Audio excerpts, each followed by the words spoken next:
Shalom, selamat pagi semuanya. Bagaimana saudara semua?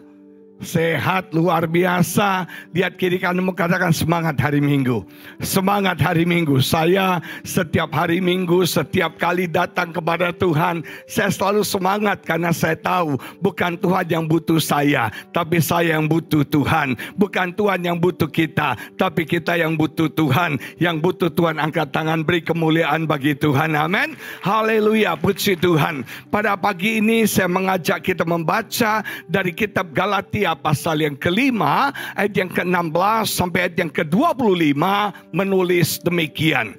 Galatia pasal 5 ayat 16 sampai 25 dikatakan demikian, maksudku ialah hiduplah oleh roh, walk habitually in the Holy Spirit, berjalan dalam tuntunan Roh Kudus, maka kamu tidak akan menuruti keinginan daging, sebab keinginan daging berlawanan dengan keinginan roh, dan keinginan roh berlawanan dengan keinginan daging, karena keduanya bertentangan, sehingga kamu setiap kali tidak melakukan apa yang kamu kehendaki. Akan tetapi jikalau kamu memberi dirimu dipimpin oleh roh, maka kamu tidak hidup di bawah hukum Taurat.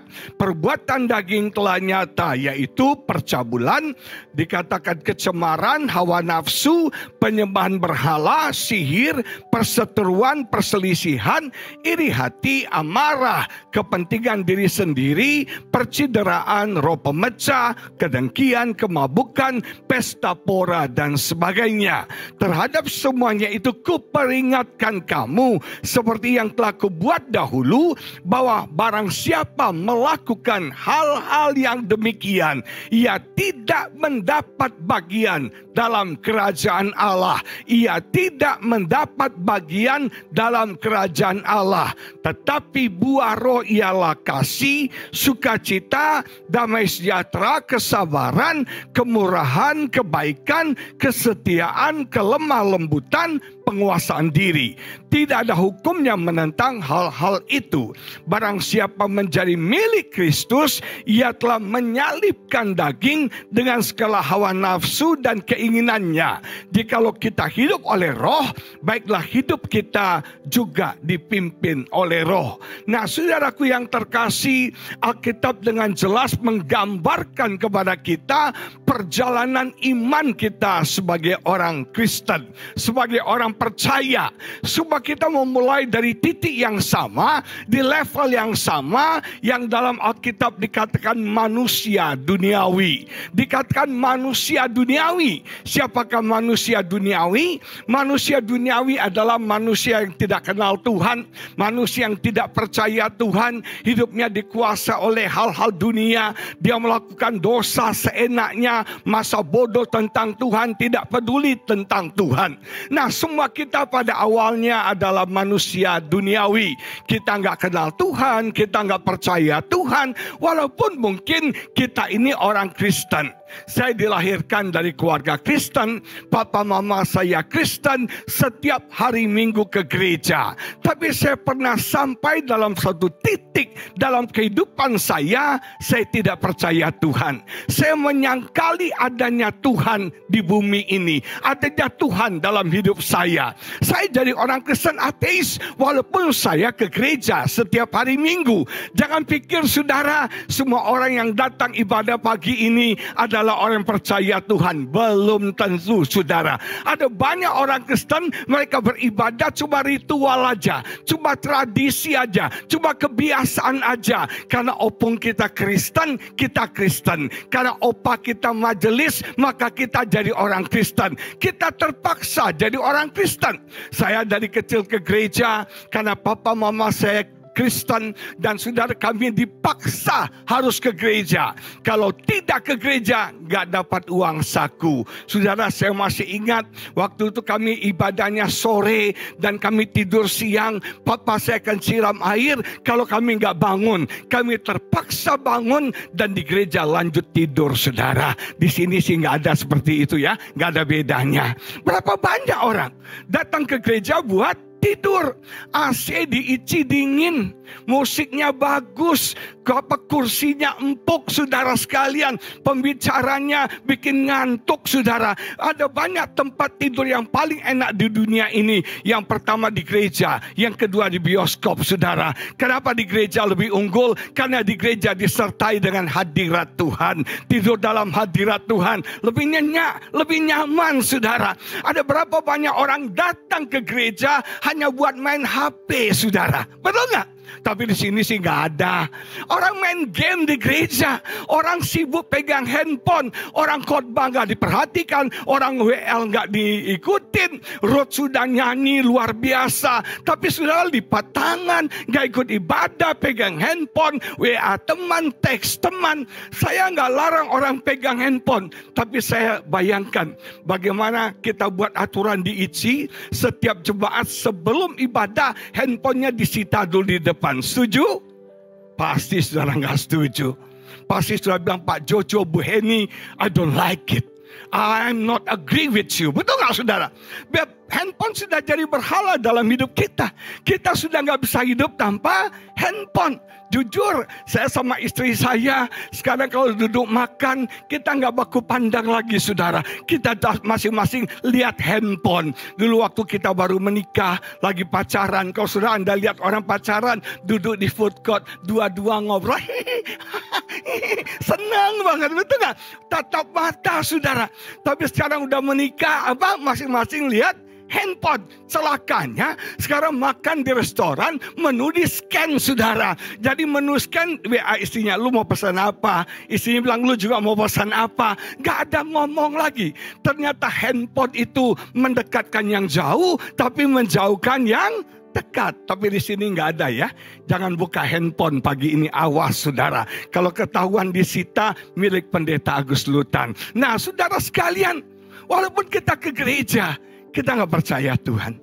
Walaupun kita ke gereja, kita hidup sesuka kita. Kita hidup berdosa, seenak kita. Dunia menguasai hidup kita. Kita hidup dengan value dunia. Kita hidup dengan nilai-nilai dunia. Kita hidup dipengaruhi oleh dunia ini, sangat duniawi. Anda pernah lihat orang seperti ini? Dia ke gereja, tapi hidupnya duniawi saudara sekalian. Tapi puji Tuhan, kita naik level ketika kita percaya kepada Yesus, kita jadi orang Kristen. As a believer, you are a Christian. Sebagai orang percaya, engkau orang Kristen. Dan di level yang kedua, kita sebut dengan Kristen karnal, Kristen daging. Dan Paulus katakan itu dengan jelas. Orang Kristen daging sudah percaya Tuhan, sudah bertobat, sudah lahir baru, sudah jemaat di ICI, sudah ikut pendalaman Alkitab. Tapi sayang saudara, jemaat Kristen yang karnal ini adalah orang yang hidupnya mungkin tidak dikuasai oleh dunia lagi.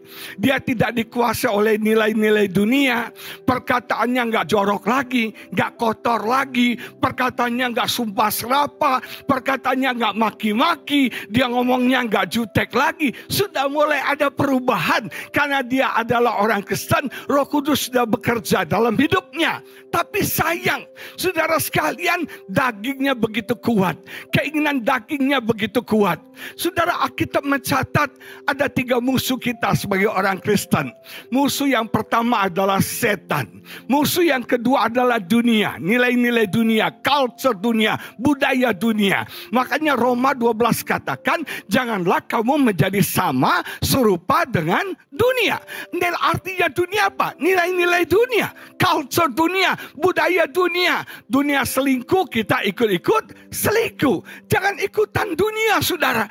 Saya pernah melayani satu komunitas wanita di Surabaya, dan satu hal yang luar biasa, 80% anggotanya adalah korban suami selingkuh saudara. Kalau mereka ceritanya dunia pelakor, dan mereka sampai bisa tahu bagaimana cara mensiasati melawan strategi pelakor sehingga pelakor bisa zong saudara sekalian, sampai kayak gitu. Nah, jemaat yang diberkati Tuhan, saudara, mungkin kita nggak hidup dalam culture dunia. Anda sudah berubah, Anda sudah dipisahkan, Anda sudah dibedakan. Anda sekarang orang Kristen. Welcome to the family of God. Tapi sayang, hidup Anda dikuasai oleh daging. Hidup kita dikontrol, dikendalikan oleh sinful nature desire. Setiap manusia punya daging, betul? Setiap kita di dalam daging ini ada yang namanya dosa. Dosa yang disebut dengan keinginan alamiah kita sebagai manusia yang sudah jatuh dalam dosa. Orang berbuat dosa tidak perlu diajar. Orang untuk berbohong gak perlu dilatih, saudara. Gak ada fakultas bohongologi di universitas, saudara, tipu-tipu. Gak ada, saudara. Betul gak? Tapi semua orang bisa bohong. Kadang-kadang saya kalau lihat anak kecil, dia makan es krim, saya bilang minta dong, dia sembunyiin, habis, hilang. Ngana lupa, so dinosaurus mau dikomodoin, saudara. Lu masih level awal, gua ini udah senior, saudara. Jemaat yang diberkati, orang gak perlu diajar bohong. Semua kita pintar bohong. Gak ada yang amin ya. Aku dosa dong, saudara. Haleluya. Kenapa? Sinful nature desire. Orang itu, saudara, kok bisa tahu cewek ini nih macam cewek ini nggak benar, cowok ini nggak benar? Kenapa? Karena di dalam kita ada nature untuk berbuat zina, ada nature untuk berbuat cabul. Nggak perlu diajar, nggak perlu kursus. Mama kita nggak pernah ngajarin kita nanti begini berbuat dosa. Kita punya keinginan daging, kita punya sinful nature desire dalam hidup setiap kita. Dan yang namanya daging selalu bertentangan dengan roh. Yang namanya daging, Alkitab bilang continually conflict. Konflik terus menerus dengan roh. Daging selalu berlawanan dengan roh. Saudara sekalian, kalau kita baca di Alkitab, pada waktu Kain dan Habel mempersembahkan korban kepada Tuhan, mereka beribadah kepada Tuhan. Alkitab berkata Kain mempersembahkan hasil tanahnya dan Habel mempersembahkan hasil ternaknya. Dikatakan firstborn, buah sulung, anak sulung dari kambing dombanya dipersembahkan kepada Tuhan. Apa yang terjadi? Persembahan Habel diterima Tuhan, persembahan Kain ditolak oleh Tuhan.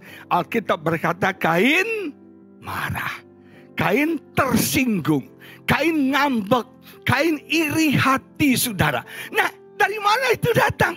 Iri hati itu dari mana datangnya?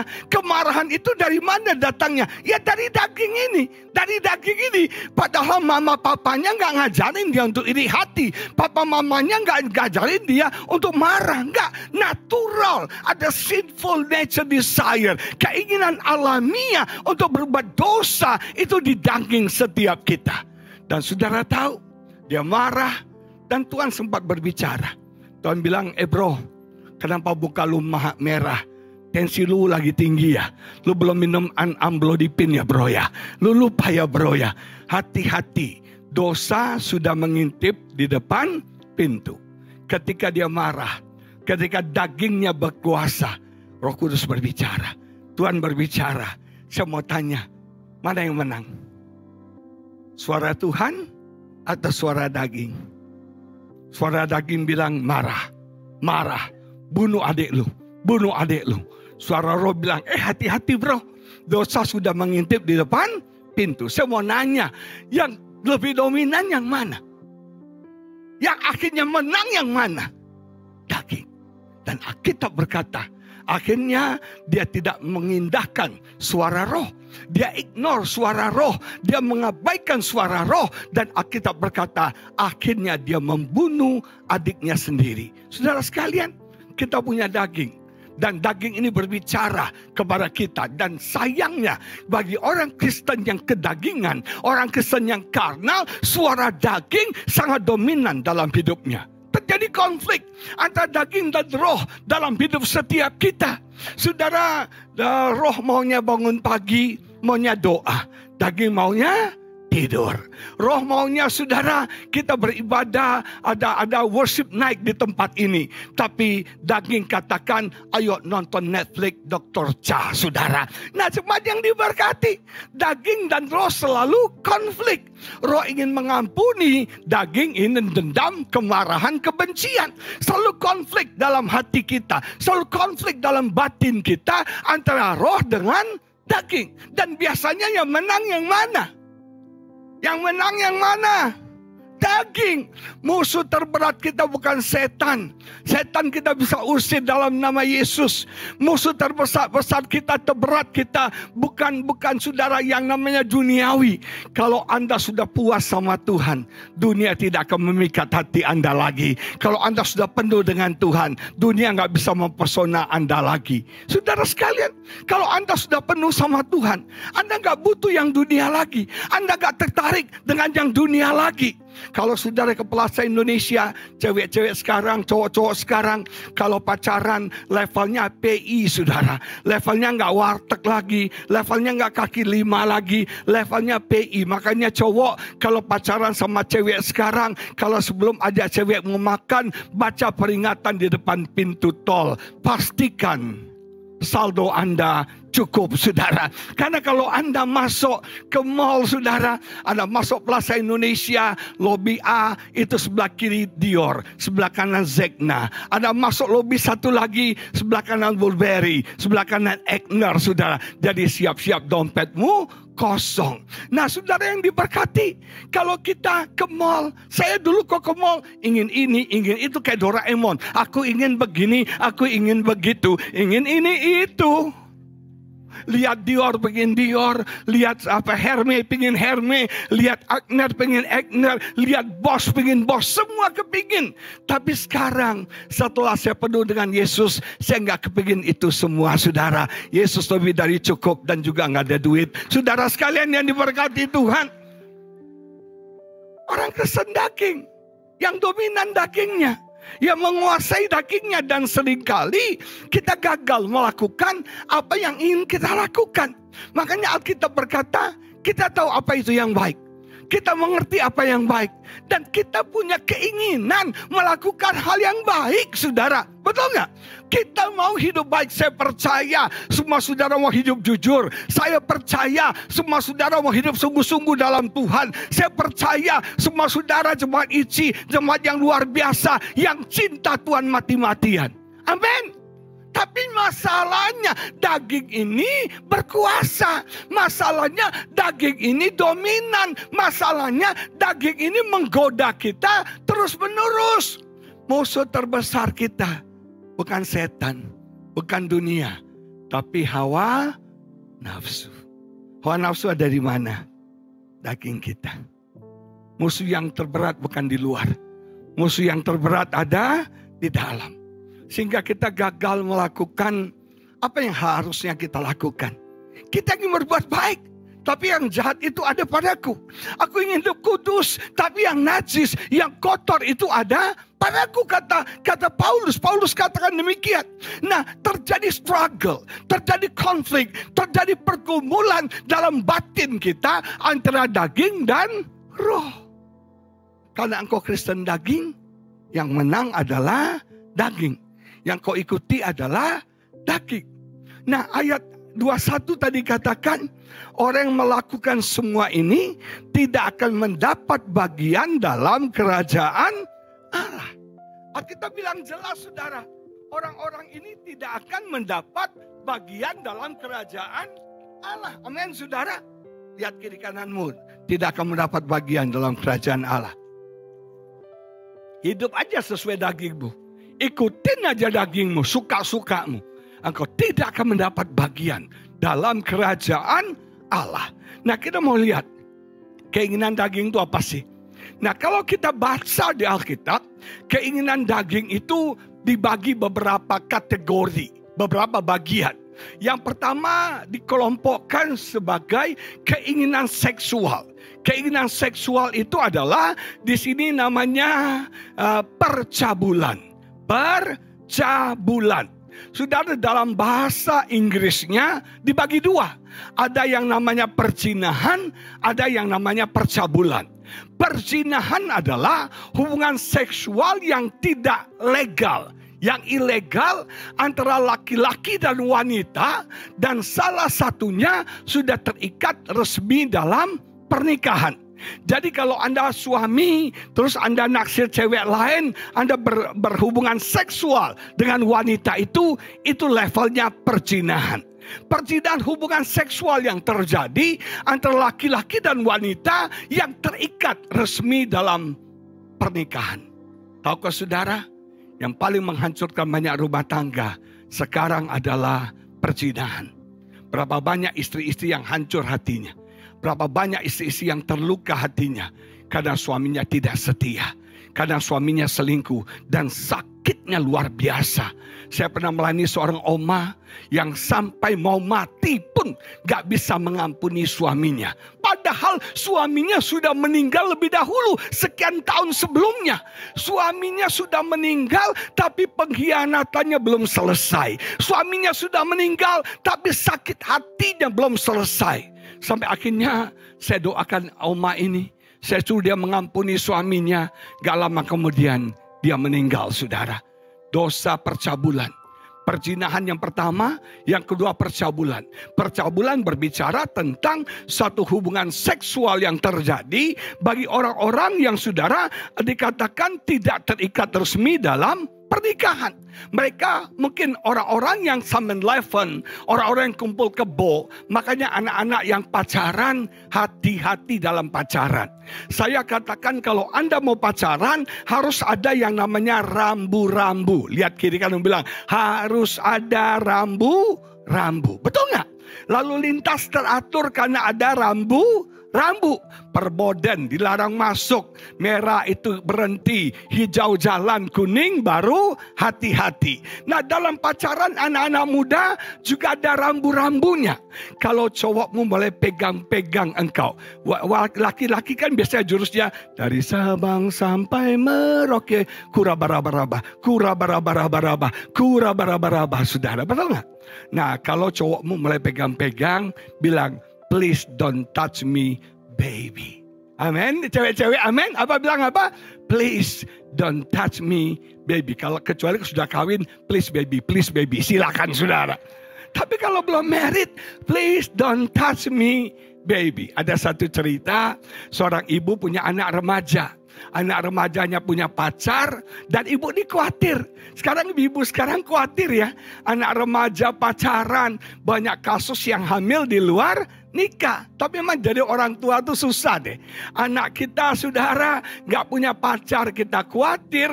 Jangan-jangan gay atau lesbi. Punya pacar kita juga khawatir. Itu tantangan orang tua, berdoa makanya saudara. Amin.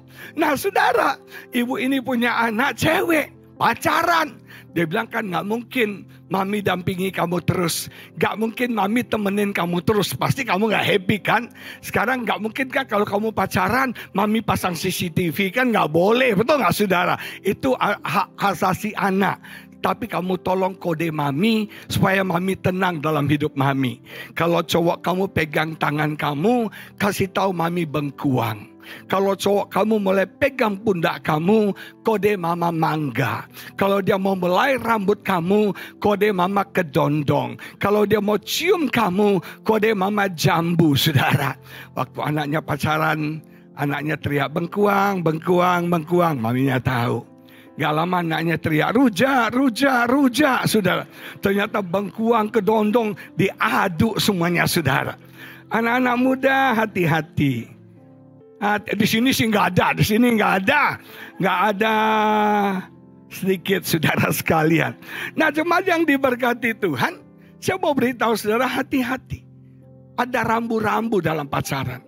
Kalau Anda kos, hati-hati, jangan kasih masuk cowok atau cewekmu ke kamar kos, apalagi nginep. Nenek bilang itu berbahaya, itu bahaya. Banyak orang pacaran, dating-dating, eating-eating, kissing-kissing, drinking-drinking, bunting saudara sekalian. Nah, hati-hati jemaat yang diberkati Tuhan. Nah, saudara sekalian, saya mau beritahu ada yang dosa yang namanya porneia. Porneia itu percabulan. Percabulan itu adalah hubungan seksual yang terjadi antara orang yang belum terikat dalam pernikahan. Hati-hati anak-anak zaman sekarang. Amin. Ada rambu-rambunya. Kalau mau pacaran yang aman, pacaran di gereja ICI, saudara sekalian. Banyak jemaat yang memperhatikan. Betul nggak? Kalau pacaran, mama diajak, papa diajak, engkong diajak, om tante diajak. Mahal biayanya, saudara ya. Nah, aman. Kalau pacaran di tempat terang, jangan di tempat gelap berdua-dua. Aduh, bisik-bisik. Aduh, peluk-pelukan, hati-hati. Nah, saudara sekalian, di sini disebut dengan perzinahan dan percabulan. Yang kedua, dikenal dengan kecemaran. Kecemaran itu dalam bahasa Inggrisnya uncleanliness, yaitu ketidak-uncleanness, ketidakbersihan, ketidakmurnian, kenajisan. Ini berbicara tentang nafsu kotor, baik yang natural maupun yang tidak natural.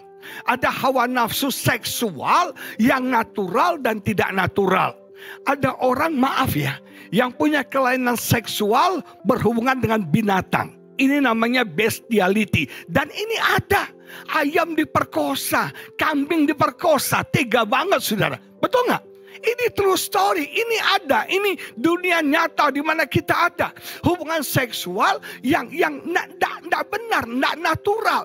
Ataupun hubungan seksual yang natural, tapi nafsunya tidak terkendali. Maaf, ada orang yang hiperseks, gila seks. Otaknya cuma 3 huruf itu, seks. Di sini sih nggak ada. Gak ada bedanya. Seks yang menyimpang, seks yang tidak terkendali, termasuk di sini homoseks. Saya bingung sekarang ya, saudara, kasihan para wanita. Perbandingan wanita dan laki-laki itu, wanita 5, cowoknya cuma 2.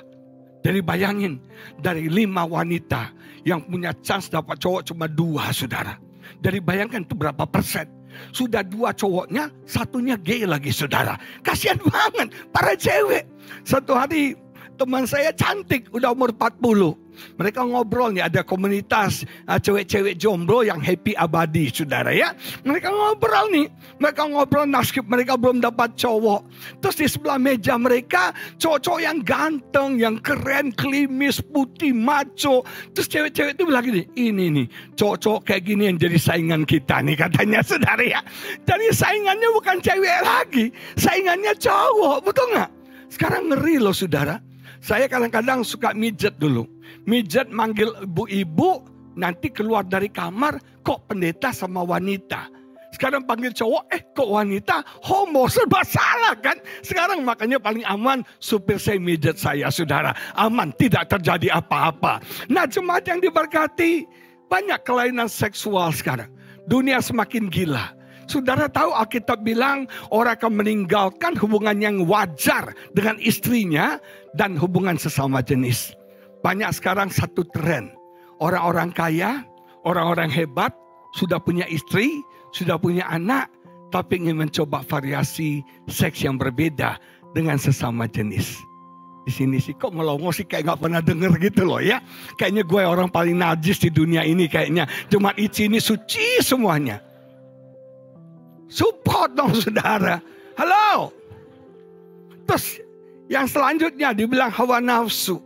Hawa nafsu ini mungkin orang nakal, genit, saudara.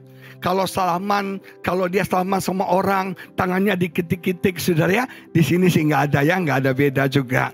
Nah, orang yang genit dalam kata-kata, ngomongnya kotor, menggoda, pikirannya kotor, tindakannya kotor. Kemarin saya dengar satu cerita, ada seorang, ini pendeta gembala sebuah gereja. Dia naksir pemain keyboard, dia cewek cantik, saudara. Dia bisa jebak dalam satu ruangan, dia coba perkosa ini cewek. Maaf, itu pendeta udah telanjang. Dia mau coba perkosa ini cewek. Saudara bayangkan, ada orang seperti itu. Hiperseks, saudara, cabul, porno, yang dipikirnya yang kotor, saudara. Baik untuk dirinya maupun orang lain. Ada berapa banyak orang yang kecanduan film porno, kecanduan video porno. Betul nggak? Untung di Indonesia diblokir sekarang ya. Haleluya, rasain lu. Tapi namanya manusia selalu ada celah untuk mendapatkan kesempatan. Orang udah kecanduan dengan pornografi, kecanduan dengan film-film porno, cerita-cerita porno, kecanduan dengan onani dan masturbasi. Ini realitas Zaman di mana kita hidup. Kok Anda diam sih saudara? Halo, kayaknya saya yang paling kotor deh hari ini. Terus keinginan yang kedua, yaitu keinginan okultisme. Di sini termasuk penyembahan berhala, kita menyembah dewa-dewa, kita menyembah objek gambar tertentu. Kita orang saat ini semua disembah. Yang cantik disembah, yang serem disembah, langit disembah, pohon disembah, semua disembah. Menyembah berhala. Terus yang selanjutnya sihir, witchcraft. Jangan pikir ya, orang Kristen gak ada yang menyembah berhala. Jangan pikir orang Kristen gak ada yang main sihir. Satu hari saya punya teman, papanya meninggal. Saya mendampingi dari rumah sakit, dibawa ke rumah duka. Saya dampingi. Di rumah duka sibuk ngatur posisi peti matinya saudara. Gak boleh di sini, gak boleh begini. Udah di atap aja, biar aman saudara sekalian. Betul gak? Pasti banyak orang Kristen yang percaya sio-sio. Sio lu apa? Kelinci, anjing, kuda, macan. Saya punya teman sionya kuda. Sionya kuda. Waktu didoakan pelepasan kayak kuda. Hihihi, kayak kuda bener. Jujur, kuda. Dan hidupnya seperti kuda. Kerja keras, tapi gak ada hasil.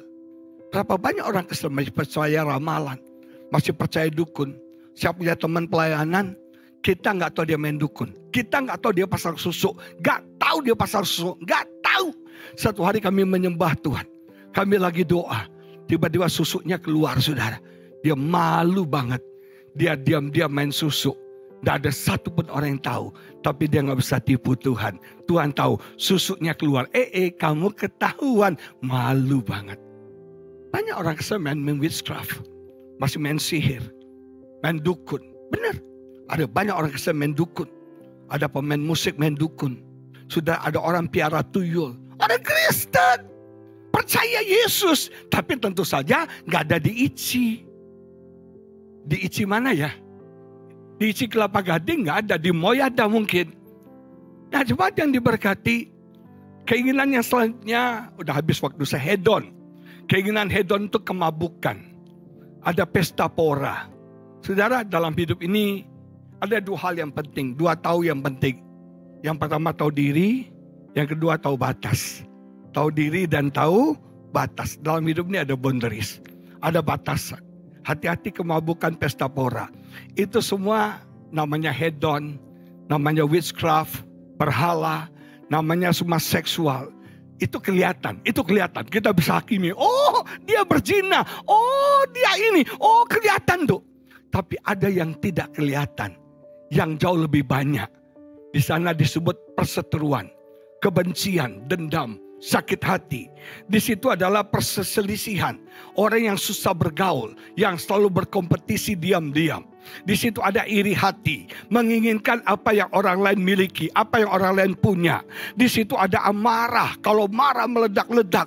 Di situ ada kepentingan diri sendiri. Kita punya selfish ambisi, ambisi yang ego hanya untuk diri kita. Kita injak orang supaya kita naik level lebih tinggi lagi. Kita korbankan orang demi kepentingan kita. Ada percideraan, pertengkaran, karena perbedaan pendapat dan personality. Ada roh pemecah, ada gosip, fitnah. Di sini termasuk ajaran sesat. Ada kedengkian, ada perasaan sedih, tidak senang melihat kelebihan, kebahagiaan, kesuksesan orang lain, cenderung membandingkan diri. Saudara sekalian, itu orang Kristen karnal. Dan kalau orang Kristen karnal, ingat, kita tidak mendapat bagian dalam kerajaan surga. Artinya apa? Engkau harus naik level yang lebih tinggi lagi. Yaitu Kristen yang rohani. Dalam ibadah yang kedua, saya akan bahas tentang Kristen yang rohani.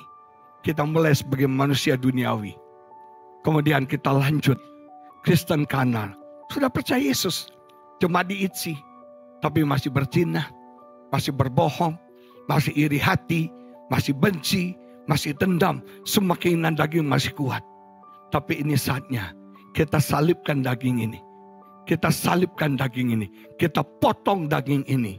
Dan kita masuk jadi Kristen yang rohani. Ada berapa banyak jemaat yang mau naik level. Kita tidak mau jadi orang Kristen karnal.